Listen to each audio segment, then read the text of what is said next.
देखिए, कांग्रेस कार्य समिति ने जो प्रस्ताव पारित किया वो अपने आप यह बताता है कि कांग्रेस पार्टी को राष्ट्र प्रेम से कोई मतलब नहीं, देशभक्ति से कोई मतलब नहीं। उनको समाज के एक खास वर्ग के लोगों को खुश करना, और इसलिए इस तरह का फैसला करते हैं।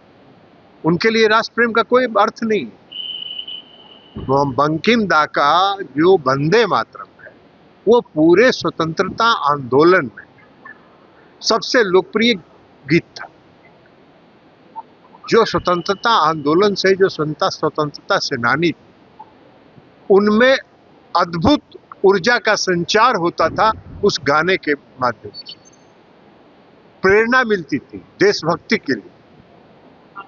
लेकिन उनको आपत्ति है, और आपत्ति क्यों है? इसलिए कि तीसरे छंद में, तीसरे जो वंदे मातरम गीत है उसके तीसरे छंद में यह अंकित है कि भारत माँ को शक्ति के रूप में देखा है। चौथे अंक में दुर्गा की चर्चा है, तो इसलिए उनको दो छंद गाना है और बाकी का छंद तुष्टीकरण की राजनीति का प्रमाण है, एक खास वर्ग के लोगों को खुश करने के लिए।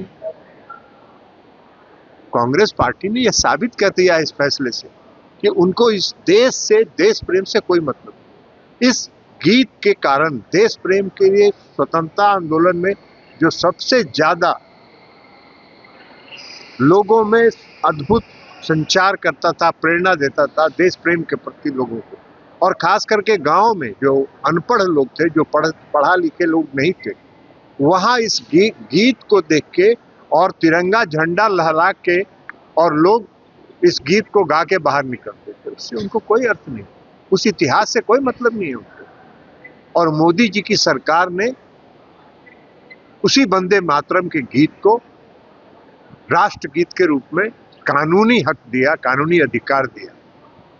और वो कह रहे हैं कि हम राष्ट्रगीत को नहीं गाएंगे, हम दो छंद गाएंगे, इसलिए कि तीसरे और चौथे छंद में समाज का एक वर्ग आपसे नाराज हो जाएगा। यही राष्ट्र प्रेम है, और इसी राष्ट्र प्रेम के बल पर आप इस देश में शासन करना चाहते हैं। उनको शर्म आनी चाहिए।